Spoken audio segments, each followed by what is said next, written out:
आपल्या सर्वांचं आदरस्थान आदरणीय मनोजदादा जरांगे पाटील या ठिकाणी उपस्थित या जिल्ह्याचे खासदार, या जिल्ह्यातील आमच्या शेजारचे विधानसभेतील आमचे सहकारी संदीप भैया, इथले राजेश विटेकरजी, सॉरी प्रोटोकॉल जरा चुकला, आदरणीय आमदार राहुल पाटीलजी, मेटेताई आणि सर्व माजी आमदार डेंगे साहेब इथं आहेत, सर्वच आहे। मी सर्वांचं नाव आणि अण्णासाहेबांचे चिरंजीव ज्यांचं या ठिकाणी भाषण झालं ते नरेंद्र पाटील साहेब इथे आहेत आणि हे जे आयोजन केलेले त्या आयोजकांचं सर्वांचं मनापासून सुरुवातीला आभार मानतो। परभणी नगरीचे माजी महापौर सुद्धा या ठिकाणी आहेत। तर काय आहे, जगात जर्मनी, देशात परभणी असं या परभणीचं नाव आहे। बनी तो बनी। मी या परभणीचा 18 महिने पालकमंत्री राहिलेलो आहे, त्याच्यामुळं परभणी किती रगेले, परभणीची रग मला चांगली माहिती आहे। हे खरंच रगेलेत आणि मनापासून या ठिकाणी विजय वरपुडकर साहेब सुद्धा आलेले आहेत। माझं कोणाचं नाव चुकलं तर मला या ठिकाणी क्षमा करा। तेव्हा एक दोन घटना ॲडजस्टंट इथे घडलेल्या आहेत। या परभणीमध्ये सोमनाथ सूर्यवंशी लॉला 3rd इयरला शिकणारा मुलगा कोबिंग ऑपरेशनमध्ये त्याला पोलिसांनी नेलं आणि त्याचा दुर्दैवानं मृत्यू झालेला आहे। प्रचंड मारहाण करून त्याचा मृत्यू झाला अशा प्रकारचं ऑब्जेक्शन त्याच्या कुटुंबियाचं आहे आणि त्याच्या बाबतीत आणि विजयजी वाकोडे साहेब यांचा सुद्धा दुर्दैवानं मृत्यू त्या ठिकाणी झालाय। आपण जिथे बसलेलो त्याच पाठीमागच्या स्टेजवरती ते पण आंदोलनाला लोक बसलेले आहेत, तेही आपलेच लोक आहेत, वेगळे नाहीत। म्हणून कोबिंग ऑपरेशनची न्यायालयीन चौकशी झाली पाहिजे। माननीय मुख्यमंत्र्यांनी सोमनाथला 10 लाख रुपयाची आणि वाकोडे साहेबांना 5 लाख रुपयाची मदत जाहीर केलेली, तर ते येत्या सोमवारी किंवा मंगळवारी सोमनाथच्या कुटुंबियाला वेळ देणार आहेत, वाकोडे साहेबांच्या कुटुंबियाला वेळ देणार आहे आणि स्वर्गीय संतोष देशमुख यांच्या कुटुंबियाला सुद्धा वेळ देणार आहे। कदाचित 6ची 7 होऊ शकते, एवढाच त्याच्यामध्ये बदल होऊ शकतो। अशोक गोरबांड नावाचा कोणीतरी PI हा LCBचा PI आणि स्वतःला SP समजतो, अतिशय चुकीच्या पद्धतीने कारभार करतो। हा जिथे जातो तिथं काहीतरी उद्योग करतो, अशा प्रकारची तक्रार या गोरबांडची आहे। हा गोरबांड फक्त सस्पेंड नाही व्हावा, हा रिमूव्ह फ्रॉम सर्व्हिस झाला पाहिजे आणि त्याची न्यायालयीन चौकशी सुद्धा झाली पाहिजे, अशा प्रकारची विनंती इथल्या काही लोकांनी केलेली आहे आणि माझा पाठिंबा त्याला राहील। विजय वाकोडे साहेब त्यांना बाबा म्हणायचे। मी पालकमंत्री असताना अनेक वेळा काही जर प्रश्न निर्माण झाले तर बाबा 100% आम्हाला सहकार्य करायचे, म्हणून त्यांचंही मी मनापासून या ठिकाणी आभार मानतो। आणि यांचं काय काय सांगावं, या आमच्या बिडावाली जी कलाकार मंडळी आहे, आका यांचं काय काय सांगावं। आणि स्वर्गीय संतोषच्या बाबतीत सुद्धा सभागृहामध्ये मी मागणी केली होती, IG लेवलच्या अधिकाऱ्याच्या अधिपत्याखाली SIT स्थापन झाली पाहिजे। राज्याच्या मुख्यमंत्र्यांनी ती मान्य केलेली आहे। त्याच्यानंतर 10 लाख रुपयाची मदत या कुटुंबियाला दिली पाहिजे, ती सुद्धा मान्य झालेली आहे। त्याच्यानंतर न्यायालयीन चौकशी झाली पाहिजे। कारण हे लोक जर पोलिसांकडून कुठं सुटणार तर नाहीच, पण चुकून एखादा सुटला तर तो न्यायालयीन चौकशीत अडकलाच पाहिजे, ही धारणा मनामध्ये आहे. आणि यांना मौका लागला पाहिजे. मौका म्हणजे माहिती आहे ना, म को लागला पाहिजे. एकदा अंदर गया ना, पोलिसांनी मोकामध्ये घातला ना, 5-4 वर्ष नमस्ते लंडन, पुन्हा हे माघारी येत नाहीत. आणि हा जो आका आहे ना, आका तर गेलाच पाहिजे, पण जर काकाच्या आकाने काही यंटोबंडो केला असेल तर आकाचा आका सुद्धा नंबर लागू शकतो. यांचे लफडे माणसं मारायचे तर आहेतच. अरे कोणत्या पद्धतीने तुम्ही संतोषला मारलं, ही कुठली पद्धत आहे? इतिहासामध्ये छत्रपती संभाजीराजांना ज्या पद्धतीने मारलं होतं, अतिशय हालहाल करून, हे पाहिलेलं आम्ही इतिहास आहे. मी बरोबरी करत नाही, करू शकणार नाही, कारण आमचा छत्रपती संभाजीराजाच होता 1800 लढाया जिंकणारा, 12 हत्तीचं बळ ज्याच्या भुजामध्ये होतं, तो छत्रपती संभाजीराजा आमचा होता. मी छत्रपती संभाजीराजांची तुलना करणार नाही, परंतु आमच्या लेकराने नेमकं तुमचं बिचारावं काय बिघडवलं होतं. अरे इथं 10वीला लेकरू आहे, एवढुले लेकर आहे त्याचे, तुमचं काय बिघडवलं होतं? फक्त एका दलित समाजाच्या पोराची बाजू घ्यायला गेला होता, बाजू घ्यायला गेला म्हणून मारतात. आणि जर तो व्हिडिओ आकाला तर 100% दाखवलाच असेल संतोषच्या मारहाणीचा, पण आकाच्या आकाला दाखवला असेल आणि त्यांनी जर पाहिला असेल तर आकाच्या आका, कर लो जल्दी तयारी, हम निकले हैं जेलवारी, असं सुद्धा तुम्हाला करावं लागल. पण आज मी त्या बाबतीत बोलत नाही. आणि ते म्हणतायत 100 चूहे खा के बिल्ली हज को चली म्हणतात ना, तसा काहीसा प्रकार काल परवा हे आकाचे आका आले, म्हणले जे जे दोषी असतील त्यांना फाशी द्या. पण आधी नीट वागायचं कोणी सांगायचं होतं? आणि अजित दादा, क्या हुआ तेरा वादा, अजित दादा तेरा वादा क्या हुआ रे? काय को इसको अंदर लिया? ये अंदर लेने क्या जैसा नहीं है. संगीत दिघोळे पासून त्यांच्या संतोष देशमुखापर्यंत हत्याची बेरीज केली तर अजय दादा जरा हिशोब करा.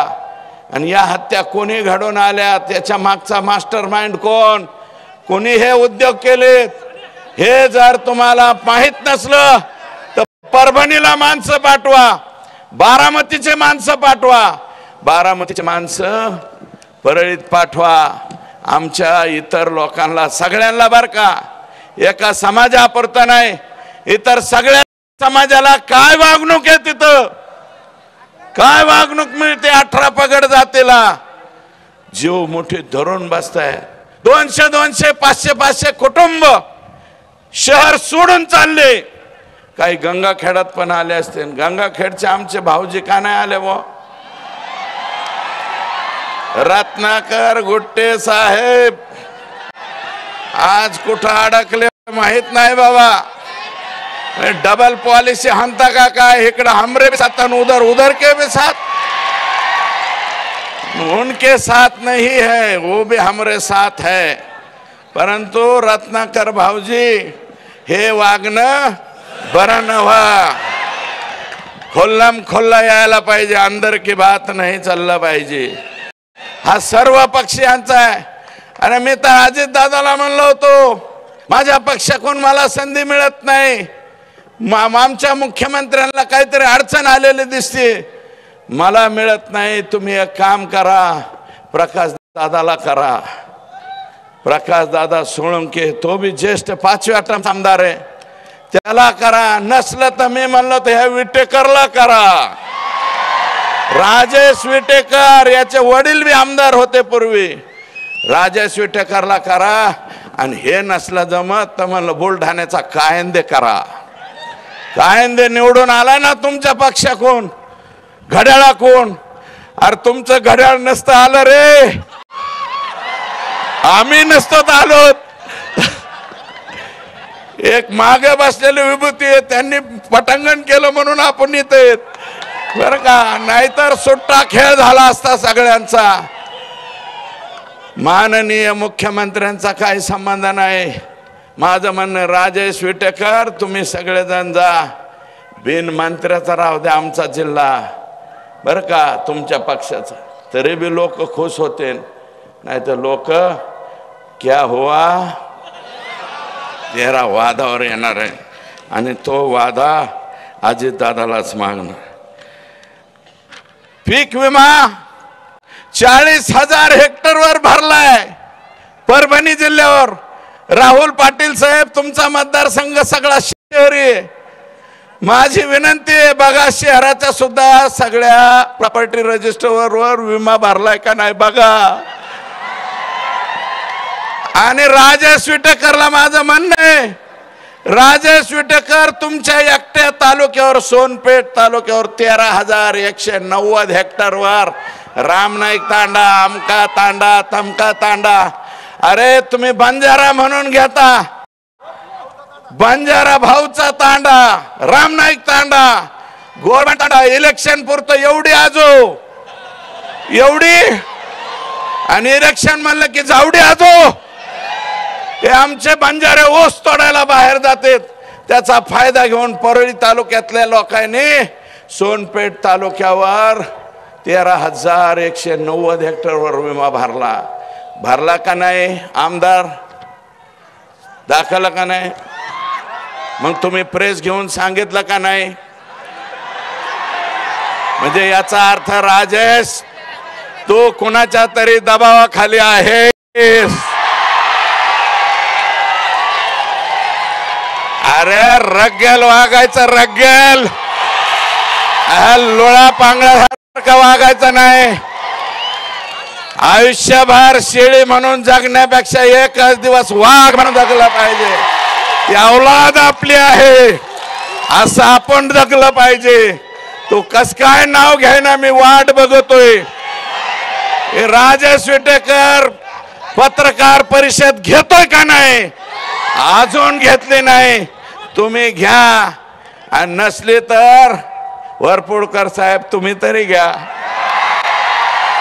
आमचा फुलशेर आहे ना, यांच्या पोराचं नाव आहे शमशेर, मी म्हणत असतो फुलशेर बरं का. मी माझ जिल्हा परिषदेचा उपाध्यक्ष, सुनबाई मला वाटतं जिल्हा परिषदचा अध्यक्ष, राजेश सुद्धा जिल्हा परिषदेचा अध्यक्ष होता आणि त्याच्यामुळे आपल्याला संधी मिळाली.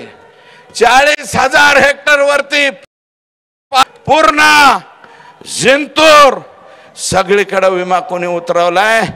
परळीच्या लोकांनी. परळीचा पॅटर्न आकाच्या आकाने.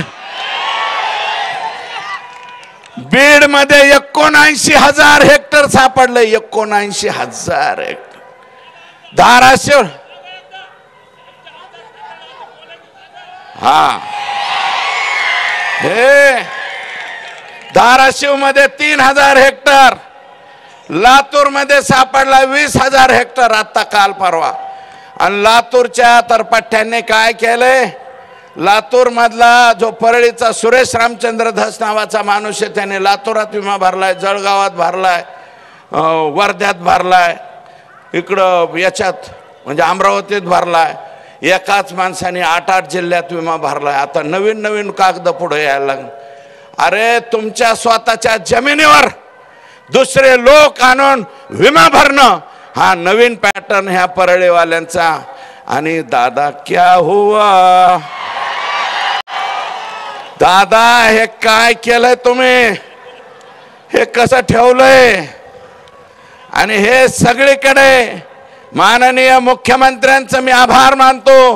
मुख्यमंत्र्यांनी सभागृहात जाहीर केलं 2-3 डिपार्टमेंटची हे करतो, कमिटी करतो आणि याची सखोल चौकशी करतो. मी आज जगात जर्मनी, देशात परभणी, भारतात परभणी, या परभणीत मागणी करतो माननीय मुख्यमंत्र्यांना, मुख्यमंत्री महोदय यांची नुसती चौकशी करू नका, ज्यांनी आमच्या वाडवडिलांच्या आजोबा पंजोबांच्या जमिनीवर विमा भरला यांच्यावर मोका लावा, मोकाच पाहिजे, दुसरं काय नाही, हे सगळ्यावर मोका, सीएससी सेंटरवर मोका, ज्यांनी त्यांना आधार कार्ड दिलं त्यांच्यावर मोका, ज्यांचं पॅन कार्ड दिलं त्यांच्यावर मोका, सबके सब अंदर कैसे चल रहा है असं लांबून म्हणले पाहिजेत, यांना हे करा।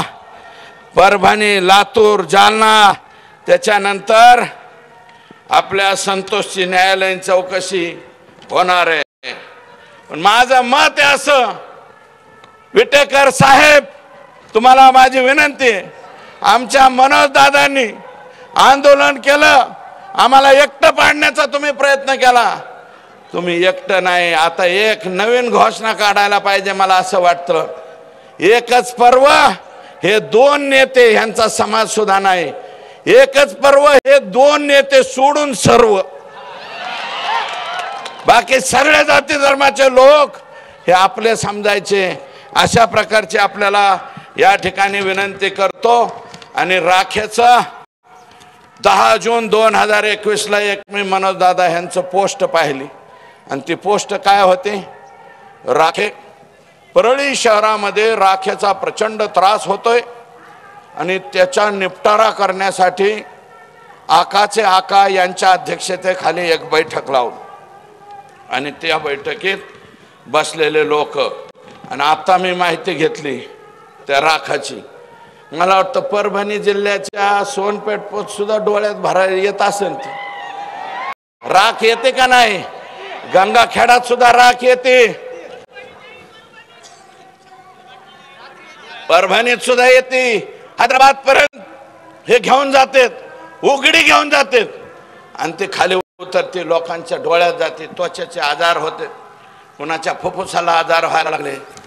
आणि मी म्हणतो धनुभाऊ, हे दीपक मुंडे, अजय मुंडे, हा तर तुमचा चुलत भाऊ आहे सख्खा, सायन्स मुंडे, समाधान बिडगर, मंगेश बिडगर, मुन्ना जयस्वाल, दत्ता कराड हे आकाचा नातेवाईक आहे, गणेश सप्लायर्स, पप्पू फड, बाळू बिडगर, महेश शेप, कृष्णा मुंडे, गोविंद मुंडे, चंद्रकांत फड, सचिन जाधव आघाव, हे लोक कोण आहेत, हे तुमचेच आहेत, सगळे थर्मल उपसून घ्या, 10 वर्ष झालं नंगा नाच चाललाय तिथं, कोणी बी जातंय, जेसीबी लावतंय, उचलून नेते, 20-20 वर्ष झालं या परळी थर्मल मध्ये जसे नोकरीला लागले तसे रिटायर व्हायची पाळी आली काही कर्मचारी, 20-20 वर्ष कुठे एका जागेवर राहतात सरकारी कर्मचारी, ते फक्त परळी ते 20 वर्ष एका जागेवर राहण्याचा परळीचा नवीन पॅटर्न आहे,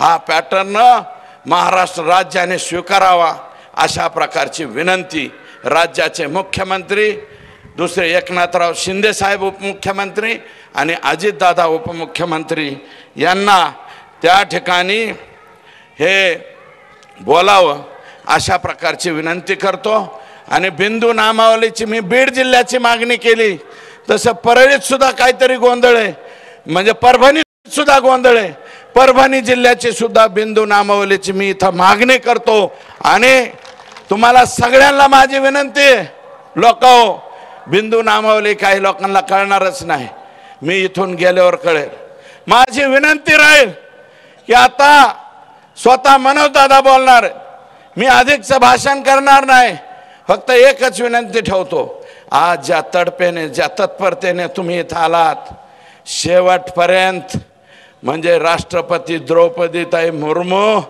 यांच्या माफीनाम्यापर्यंत तुम्ही सगळे लोक स्वर्गीय संतोषच्या बरोबर राहा, त्याच्या कुटुंबाबरोबर राहा, एवढीच विनम्र प्रार्थना करतो। आणि जे काही सहकार्य त्याला करता येईल तेवढं करा, एवढीच प्रार्थना करतो आणि या ठिकाणी थांबतो। जय हिंद, जय महाराष्ट्र। धन्यवाद साहेब। यानंतर